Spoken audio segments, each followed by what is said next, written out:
Hello everyone, and this is going to be a Starcraft 2 production for modsonline.com. And welcome guys to my little cast here. We're going to be doing a little bit of MLG Anaheim, and specifically we're going to be looking at the Starcraft 2 pool play and the brackets of the, not the brackets actually, but just the pool play, and we're going to be looking at the open bracket and who all is in that, who I think you guys should be watching, and who you can look for to come out of those pools and brackets. So as you can see, I do already have up on to my side here a couple of the actual pool play bracket, and we do see it is frizzing out on me a second there. There we go. You guys should all be able to see it nice and clear. So first off, we're going to be looking at Pool A. Coming into StarCraft 2, MLG Anaheim, and Pool A, we have Naniwa, Hey Pro, TLO, Huck, and Don Ray Goo. Honestly speaking, with the tear that Don Ray Goo has been on lately, I would not be surprised at all to see him come out of Pool A as the victor. I think it's going to be a pretty tight pool, though. Huck has been showing some pretty impressive performances lately, so Huck could definitely have a very strong showing in Pool A, so I'd definitely be watching Huck. Naniwa hasn't been great as of late, since MLG Dallas, where he actually did amazing and won, but it's kind of been on a decline a little bit since then, so I'm not really sure if Naniwa is going to be super strong in this pool, or if he might be a little less. TLO can be very unpredictable. Hey Pro, I don't really expect Hey Pro to do well in this pool. I honestly think Hey Pro is probably going to finish last. I could see TLO finishing 4th or 5th. It'll be interesting what player actually ends up in the 6th seed bracket, because there's a lot of good players in the open bracket. But I think Don Ray Goo or Huck or Naniwa have the best chance of coming out on top in this pool. It's going to really come down to how good Don Ray Goo's ZVP is. It's looked pretty good when I've seen his games that he has played that you were able to do in Korea. So I could definitely see him, Huck, or Naniwa coming on top. I think it's going to be those three fighting for the top 3 spots in Pool A. Moving on to Pool B, we've got Idra, In Control, Zhao, Chef, and Boxer. Arguably, Boxer's probably the weakest Korean that has actually been seeded into pool play by GSL and MLG. So, honestly, not expecting Boxer to do amazing in this group. I could very well see Idra, Chef, In Control, maybe even Zhao take games off of him. He may possibly be the only Korean to finish 4th, 5th, and or even 6th in his bracket for pool play. I definitely think the top contenders in Pool B is going to be probably Idra, Chef, maybe In Control, depending on how much practice In Control's had. In the past, In Control's generally gotten pretty well beat by Idra and even Chef. And Chef is a ZVP master, so definitely would look for Chef to be strong in this pool. I really think it's going to be a coin toss in this pool, depending on who comes into from the open bracket, between probably Chef and Idra. Looking at it, I think In Control could compete for top 3, but it's going to be really questionable as to whether or not he's going to be able to pull that off. Boxer, honestly, I think ends up finishing, duking it out with Zhao and and whoever comes out of the open bracket. Moving on to Pool C, we have Slush, Rhett, Sake, Druby, and MMA. Honestly, guys, here I think, in my opinion, just looking at this pool, MMA probably going to roll over this entire pool. Sake hasn't been quite as good lately.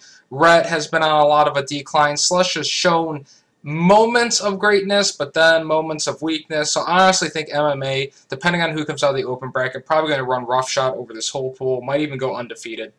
Moving into the last pool, we got Kiwakaki, Select, Moonin, Machine, and MVP. Machine, another one of those players who just hasn't quite been performing quite up to par lately. Be interesting to see if he can maybe come into MLG Anaheim with a little better mindset, do a little bit better. Kiwakaki and MVP, I think, are actually your 2 most likely candidates to come out on top of this pool. I think Select could compete with them, could try and fight for a top 3 spot, but I think Select might be more likely to be relegated to a 3rd place finish. In Pool D, Moonin will be a very interesting one to watch, because he's definitely been up and down a little bit here and there as well. You know, Pool D in a lot of ways is a bit of a toss-up. MVP's been looking a lot better lately, so I think MVP could very well take the pool overall, but I think Kiwakaki or Select would be the ones most likely to try and actually take Pool D from him. Moving on to open bracket land. This is a huge list of players. This is, I'm pretty sure all the players actually coming into the open bracket that are either that are at least part of a team or are well known in the community. Quick note: HD Starcraft is actually part of the VP team. But we got from Slayers, we got Alicia and Gonzi. Both those players could definitely make it into pool play and definitely could make a splash in their pool plays. White Raw, also going to be coming through the open bracket. Another player very capable of making it into pool play. Wouldn't expect Mers, Axel, the Muslim, LZ Gamer, any of these guys to necessarily make it to the pool stages of play. Tyler, I still don't think Tyler's been practicing. Everybody loves Tyler, aka Noni from Brood War, but I don't think he's still practicing, got his head all the way into the game enough that he's going to make it into the pool play. I definitely think he could make it to the championship losers bracket and get far enough in the open bracket, but a lot of that's going to depend on open bracket seeding. Jinro started out amazing around, I believe it was Season 3 of the GSL when he first went to Korea. Looked really strong, had top 8, top 4 finishes, looked like he was going to make a huge splash to Korea, and then he's kind of slumped off. A lot of players started playing more macro-oriented games, he started getting better at the strategies. Like, he was kind of the first Terran player to really do some really heavily macro-focused strategies, and I think he benefited from that, but I think it's been on the decline. He could very well make it to pool play, but I don't think there's any guarantees on that. From Complexity, Cats, Cruncher, Firezerger, SP, I honestly don't think any of these guys are going to make it to the pool play. I think some of them are probably going to go into the championship losers bracket, but I doubt any of them make it to pool play. FXO, we got Anthony, then we got Boss, Choya, Optic Zero, Oz, QXC, Slock, and T-Gun. Obviously, Choya, former member of FOU, probably the best of that group, I would say. Has the best chance to make it to pool play. Don't really expect him to. I think some of the other players in the open bracket are going to be a little bit better than him. I think he actually won't make it, especially since for the Koreans, pool play type of scenarios where you can't prepare for your opponent are a lot different. So Choya, as good as he has been, don't really see him making it to pool play. I think he'll get far in the open bracket, probably make it to the championship losers bracket, though. Then we got from Six Shacks, Cocoa, DDE, Major, Mihai, Skew, and Vibe. Some of those players have looked good at times. I think of them, Major has the most talent, but the question will be is if he can keep the mental game down.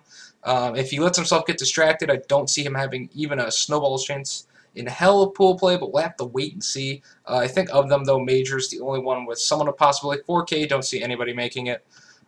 Chess 6 with Mystic Shadow, and this is Jimmy. Those guys I think will all do well in the open bracket, but I don't think any of them will make it to pool play. From Fnatic, we got Fenix, Kawhi Rice, Rain, TT1, and Zeres. I think some of those guys might have good showings. Don't think any of them will get to pool play. Gosu Gamers, Achiltus, I don't know. Don't know much about him, so he's kind of a wild card as far as I'm concerned. From It's Go To, Sunshine Bubbles, Tasuki, Linko, Gator, Namture, Poke Bunny, STX, and WBC. I think these guys will all have strong showings, or a lot of these guys will have strong showings in the open bracket, but don't actually see any of them making it to pool play. From Millennium, TOD won't make it to pool play. Quantic, Og, Darkcell, and Inca. Og and Inca and Darkcell, I think they'll have good showings in the open bracket, but once again, no pool play for them. End up losing somewhere in the losers open bracket or championship losers bracket. Future Perfect Spade, same as Quantic and Millennium. Those guys will probably play their hearts out in the open bracket, but I don't see them going any further than that. From Vile, we have Dodoro, Has He, Hawks, Spanish One State. I think of those, Spanish One, with his unique style of play, might have the best chance to get the furthest, but we'll have to wait and see. From VP, we've got Pain User, Chance, Cry, Curse, Dopa, Face, Suppy, and of course, HD Starcraft. Of these players, Pain User's been on the bench, so to speak, for a while, so I don't expect to see him have an amazing showing. I think he can do well in the open bracket just from his past experience, but don't expect him to go too far. Faith, actually a guy who's been #1 Grandmaster, is kind of a wild card to me. Could go extremely far in the tournament, or might not go very far at all. Chance actually recently won the Tactic 3D amateur side of their program. Could have a good showing at Columbus, or not Columbus, but Anaheim, but we'll have to see. Don't expect as much, quite as much Cry, Curse, and Dopa. I think they could potentially have good showings in the open bracket. Probably won't make it to pool play. Suppy as well, a Grandmasters level player, probably won't make it to the open play. I think the best one who has a chance might be Faith out of all of them because he has been extremely high on the Grandmasters ladder. Going to BBB, Hasu, Molly, Sias, Murder, Angry, Richter, and Time. I think some of these guys could potentially, just like a lot of them, have a good showing in the open bracket. Don't see any of them making it to pool play. Probably will lose somewhere along the way. And then finally, the free agents, Destiny and Zelnik. Destiny, a lot of people have been raving about Destiny lately, but I think against pro-level players, despite the fact he's taken some games with these really crazy infestor plays off of some Korean players, I think a lot of those players, now that they've seen some of that stuff, are going to be more apt to deal with it. I think he could have a decent run in the open bracket. I don't see him making it to pool play. Sorry, Destiny fans in North America who love the crap out of him. I don't see him making it to pool play. Don't probably see him making it to too far. Might make losers championship bracket, but even then, I think it's pushing it. I think most likely out of all these players that I've just gone over, the 4 I think you're most likely to see come out of this, probably Alicia, Gonzi. I would then put my money on White Raw, so I'd say those 3. And the last one that I think could definitely come to make it into pool play, all depending on who they hit, mind you guys, but just the 4 best that I think. I think number 4 is kind of a toss-up. You got a couple of guys, Jinro, Faith, Destiny, Major, all could potentially make it, but I think it's going to be a toss-up. It's going to depend a little bit on luck. And what kind of pool bracket seedings you get. So that's it, guys. That's my preview for the StarCraft 2 brackets of MLG Anaheim. Hope you guys enjoyed this. I will see you guys at the next cast. So peace easy for now. Please subscribe to the Mods Online YouTube. And that's going to be it, guys. Enjoy.